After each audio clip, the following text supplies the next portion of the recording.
Et nous ont rejoint sur ce plateau diversité des points de vue. Aurélie Trouvé, merci Madame la députée, vous représentez LFI, et Thomas Ménager, merci Monsieur le député, vous êtes porte-parole du groupe RN. J'aimerais que l'un et l'autre, et nos éditorialistes, Renaud Girard, Routel Krief, Patrice Duhamel, on prenne l'hémicycle tel qu'il est aujourd'hui, sous réserve de ce qui se passera, confiance ou pas confiance, dissolution ou pas dissolution. On entendait le RN tout à l'heure par la voix de Louis Alliot disant « Ah ben nous on veut une majorité et on veut le pouvoir ». Quelle est ce soir la réponse de LFI?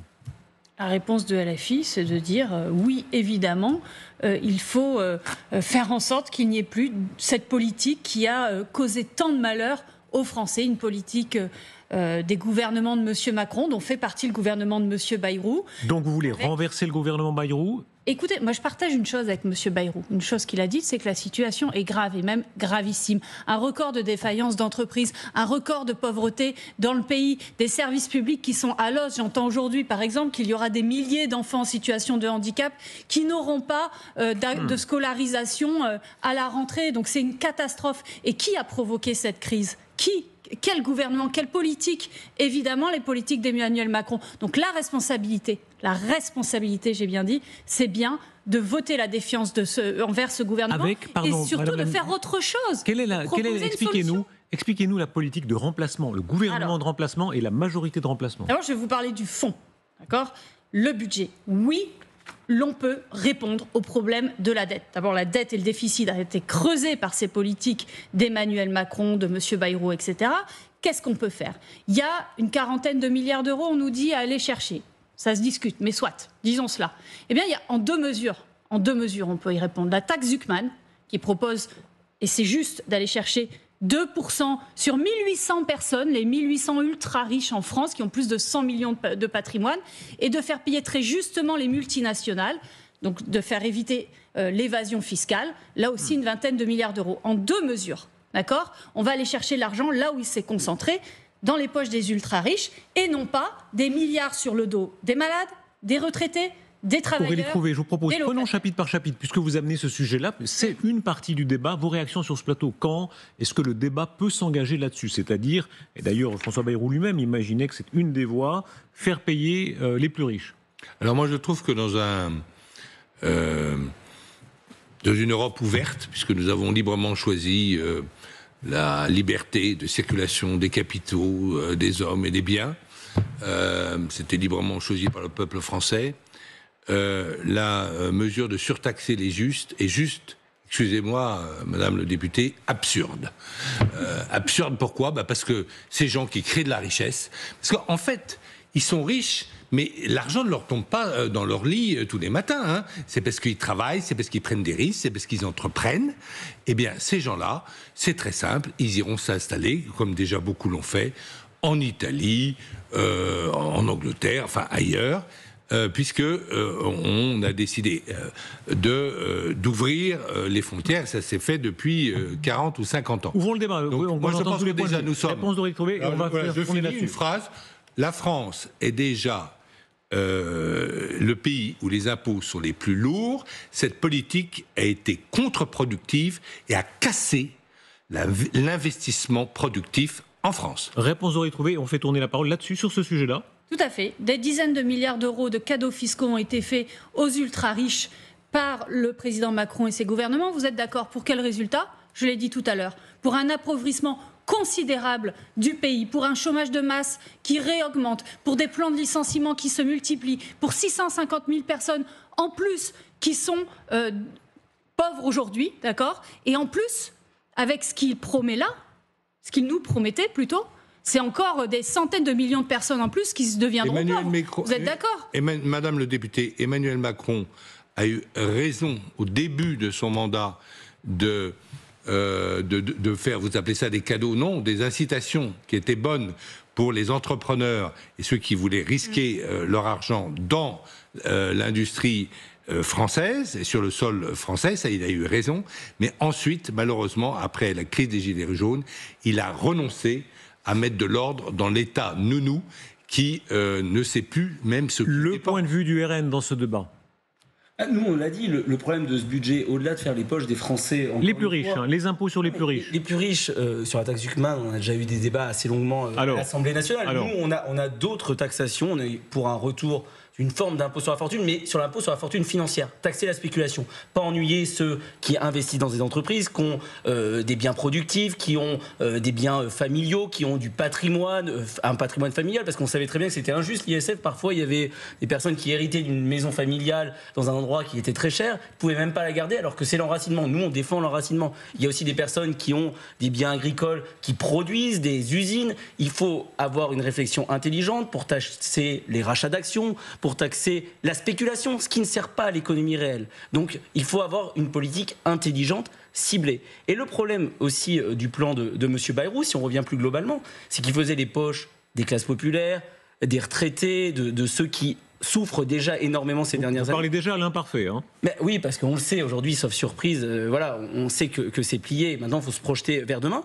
Il n'y avait pas d'économie structurelle. Vous savez, demander une année blanche, faire souffrir, mais vous savez, ça ne réglera pas structurellement le problème de la dette. Si vous dites juste, cette année, on vous prend quelques milliards parce qu'on fait une année blanche, on désindexe les retraites, on se met dans un cercle vicieux négatif pour le pays où les gens vont moins consommer, vont avoir moins d'argent, vont souffrir encore plus. C'est tout ce qu'il ne faut pas faire. Il faut faire des économies structurelles avec des économies profondes sur l'argent, le train de vie de l'État, sur le budget de l'Union européenne, sur aussi un certain nombre de tabous comme l'immigration. Patrice Duhamel. Ouais, tout à l'heure, pendant la pause de publicité, on commençait à parler. Je disais que je trouvais que la situation était un peu désespérante sur le plan politique parce que vous n'arrivez pas à vous parler, à vous mettre autour d'une table, même avec des... Bon, vous parlez de la taxe Zucman, par exemple. Très bien, c'est votre position, parfait. Dans le plan de Bayrou, il y a quelque chose, alors qui n'est pas du tout de même ampleur, mais il y a quelque chose, une taxation prévue sur les hauts patrimoines. Est-ce qu'il n'est pas possible dans ce pays que sur un certain nombre de sujets, vous avez dit tout à l'heure que vous partagiez l'idée que la situation est grave. Bon, on n'est pas en 45, c'est pas le Conseil national de la résistance où il y a des ministres des communistes, des radicaux, etc., etc. Mais la situation est grave. Elle est même, j'écoutais Thierry Breton tout à l'heure avec Darius, elle est même incroyablement grave. Peut-être même au-delà de ce que nous disons depuis quelques minutes. Pourquoi vous ne pouvez pas vous mettre autour d'une table de manière responsable? La responsabilité des élus, c'est ça. Vous n'êtes pas d'accord, vous essayez de trouver des compromis. Et pour compléter, peut-être, c'est vrai que des deux côtés de cette table, dans le fond, vous représentez une façon de voir les choses qui ne propose pas de solution, qui est plus dans la destruction, en l'occurrence. Vous voterez la défiance. On a un contre-budget chaque année qui est proposé. Vous voterez la défiance, c'est votre droit. Mais par rapport aux Français, par rapport à ce qui va leur arriver dès le lendemain de ce vote de défiance, lorsqu'on se réclame, je pense plutôt à vous, quand un parti de gouvernement possible, c'est très étrange d'être dans la destruction pure et dure et sans aucune perspective pour les Français. Parce que concrètement, qu'est-ce qui se passe? Il n'y a pas de budget. Donc la précédente censure de Michel Barnier a coûté 12 milliards à la France. Pendant 4 mois, il n'y a pas eu de crédit alloué par l'État à toutes les charges qui lui étaient imputées. Donc, en fait, c'est une paralysie du pays que vous acceptez ou que vous accélérez, alors que vous prétendez être un parti de responsabilité. Et je ne parle pas de LFI, qui en effet considère que bloquons tout, c'est le bon slogan. Donc ça veut dire qu'il y a déjà, dans la décision de bloquons tout du 10 septembre, vous avez déjà eu toute une philosophie qui n'est pas vraiment de la construction, mais qui est du blocage pur et simple. Bon, donc c'est un peu une vision, la politique du pire. C'est une vision déjà différente. Mais on a l'impression aussi que ce soir, le Rassemblement national, qui s'est peut-être fait dépasser par LFI, parce que la vérité c'est qu'il y a une opposition entre les deux très forte pour être le meilleur opposant, qui s'est fait dépasser parce que vous avez fait une OPA sur le mouvement du 10 septembre, se dit cet après-midi, alors là c'est nous qui devons reprendre la main et qui devons reprendre l'initiative et montrer qu'on existe et on doit revenir au centre du jeu. Bon, mais la réalité c'est que pour les Français, dès le 9 septembre, c'est aussi l'inconnu et c'est aussi des difficultés en cascade. Et si Darius nous invite dans la même composition en novembre ou décembre, le président a dit qu'il n'avait pas envie, alors il peut pas être catégorique parce que ça fait partie de la Constitution, s'il a envie de le faire, il le fait, mais qu'il n'avait pas envie de dissoudre. Donc qu'est-ce qui va se passer ?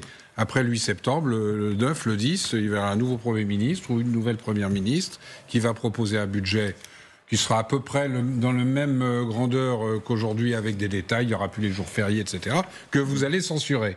Donc on va se retrouver en décembre, on est fin août, on va se retrouver dans 3 mois, exactement, on aura le même débat. C'est ça que je trouve désespérant. Et précisément sur les solutions de fond, les deux politiques, s'il vous plaît, sur ce plateau, on va entendre une déclaration de François Bayrou, mais avant ça, est-ce que d'une manière ou d'une autre, les Français devront réduire leur train de vie ? On va entendre le Premier ministre qui s'adresse aux retraités, aux consommateurs, aux assurés sociaux. Ça fait du monde, vous allez l'entendre, il fait une sorte d'addition en disant 600 milliards pour les retraités, tant pour les consommateurs, tant pour les assurés sociaux. Sous-entendu, la France a vécu au-dessus de ses moyens. Thomas Ménager, est-ce que ce constat-là, vous le partagez ? Mais on constate bien entendu que la situation et la dérive des finances publiques est une priorité. Je pense que là, ça fait consensus.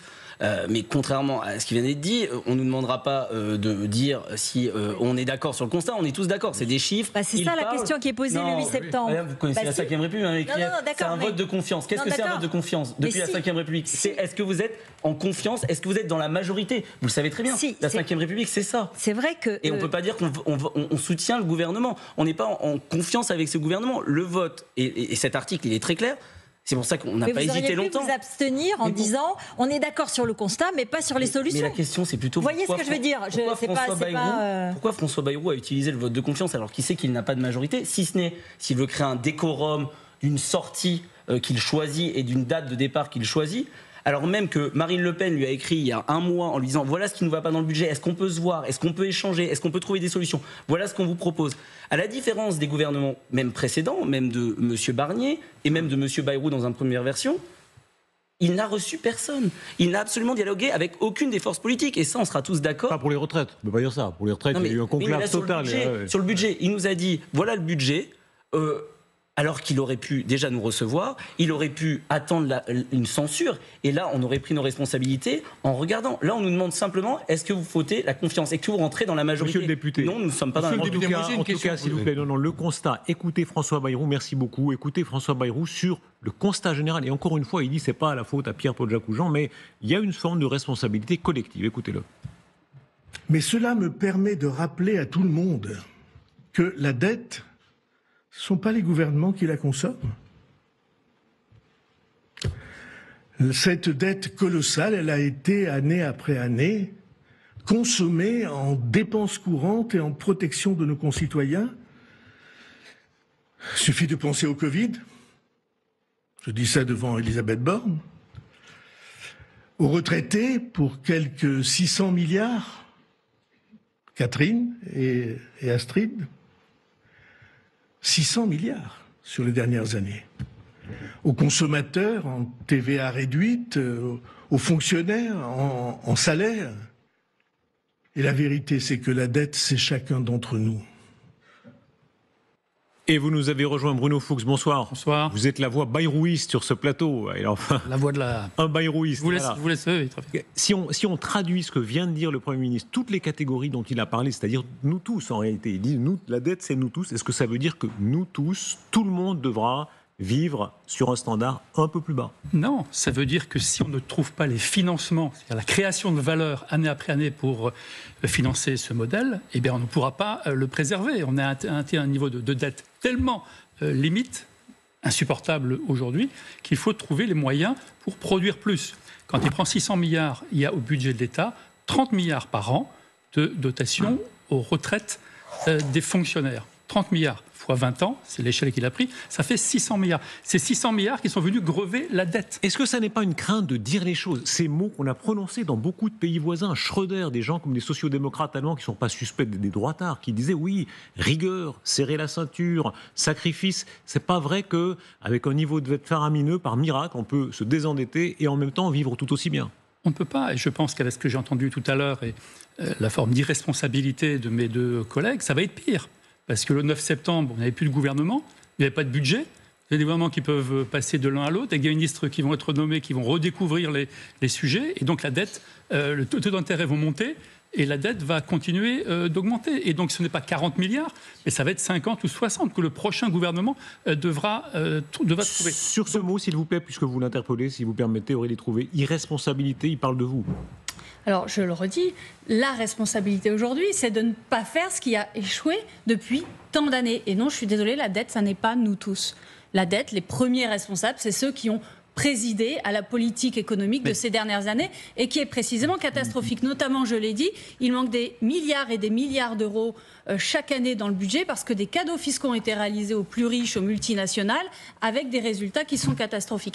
Et je voudrais reprendre vos propos d'un Madame Elkrieff, parce que si je comprends bien, vous dites le Rassemblement national est prêt à gouverner, serait sérieux pour gouverner, mais pas la France insoumise. Ouais. Pourquoi ? Parce que nous soutenons le mouvement du 10 septembre. D'abord, je le dis. Je ne pense pas que le Rassemblement national est un programme très sérieux sur ces questions-là, notamment. Mais je pense que les derniers résultats électoraux montrent plus que le Rassemblement national est en capacité possible, ou en tout cas réclame de gouverner. Les derniers résultats c'est pas le NFP. Le nouveau Front. Je parle de LFI. Je parle de LFI. Qui est arrivé en tête ? Le nouveau Front populaire, d'accord ? Mais pas LFI. Voilà, le nouveau Front populaire. Qui est le premier groupe du nouveau Front populaire à l'Assemblée nationale?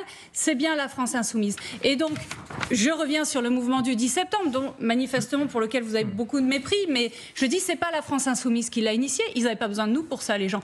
Malheureusement, ils sont très en colère parce que malheureusement, ils souffrent. Et oui, nous nous mettons au service de ce mouvement parce que ce mouvement, a des mots d'ordre que nous partageons.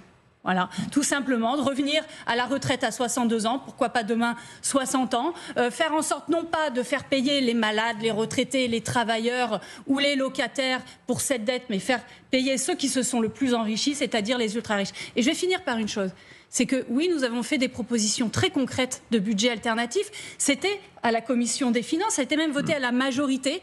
Et il y avait de quoi redonner plusieurs dizaines de milliards d'euros à ce budget, ce qui permettait de ne pas s'en prendre aux classes moyennes et Madame la députée, et ça a été repoussé par un 49-3. Bien dommage. Madame la députée,